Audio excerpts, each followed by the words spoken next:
आज मैं आपको शोहर की नफरत को मोहब्बत में बदलने का एक जबरदस्त, एक शानदार, एक नक्श बताने लगा हूं।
जो खवातीन घर बैठकर अपने हस्बैंड से मोहब्बत हासिल नहीं ना कर पा रही, तो उनके लिए आज एक खुशखबरी का दिन है। आज एक ऐसा तवीज़ लेके आया हूं जो बहुत सारे लोगों को पहले बताया है और उनको बताकर इस नक्श की खूबियां और खामियां मैंने जानी हैं और एक्सपीरियंस करके फिर इसे यूट्यूब पर अपलोड मैं अभी कर रहा हूं। तो ये देखें, ये एक शानदार एक नक्श है। इसे आप अपने हस्बैंड पर इस्तेमाल करें जायज कामों के लिए। और ये सफली एक नक्श है, ये रूहानी नहीं है, सफली नक्श है, लेकिन इसे करने से आपको कोई गुनाह नहीं होगा, ताकि आप जायज मोहब्बत के लिए इस नक्श का इस्तेमाल करने लगे हैं। हाशिए से लाजमी आपने लिखना है। जब इसे हाथ से आप लिखेंगे ना, तो उसके बाद इस तवीज को आपने अपने पास रख लेना है, हस्बैंड के कमरे के अंदर। अगर आपके हस्बैंड यानी आपका हस्बैंड आपके साथ नहीं रहता, तो फिर आप ये नक्श इस्तेमाल नहीं कर सकते, फिर इसका तरीकाकार और है।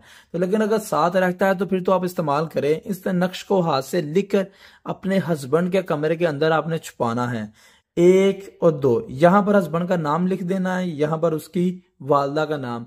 अगर हस्बैंड की एक ही बीवी है तो फिर तो आप उनको अपना नाम लिखने की जरूरत नहीं है। अगर उसने 2 शादियां की हुई है तो फिर आप अपना नाम भी यहां लिखें, यानी जिसके लिए मोहब्बत उसके दिल में पैदा करनी है उसका नाम भी यहां पर लाजमी लिखें, नाम और वालदा का नाम उस लड़की का। और अगर एक ही बीवी है तो फिर क्या कहते हैं, लिखने की जरूरत नहीं है। फिर भी लिखना चाहे तो लिख सकते हैं। उसके बाद क्या करना है, 7-8 दिन आपने इस तवीज को हस्बैंड के कमरे के अंदर आपने छुपा देना, जहां वो रात सोता है, जहां वो रहता है ज्यादातर, उस कमरे में आप इसे छुपा देना है। याद रखिएगा कहीं उसके हाथ ना ये तवीज में लग जाए, वो फिर सोचेगा पता नहीं आप उस पर तवीज कर रहे हैं, क्या कर रहे हैं क्या नहीं कर रहे। उसके बाद आपने नियत करनी है कि मेरा इल्म कामयाब हो जाए और अच्छे तरीके से उसके दिल में मोहब्बत पैदा हो जाए। तो इस तरह की नियत करके आपने इस तवीज को जला देना है।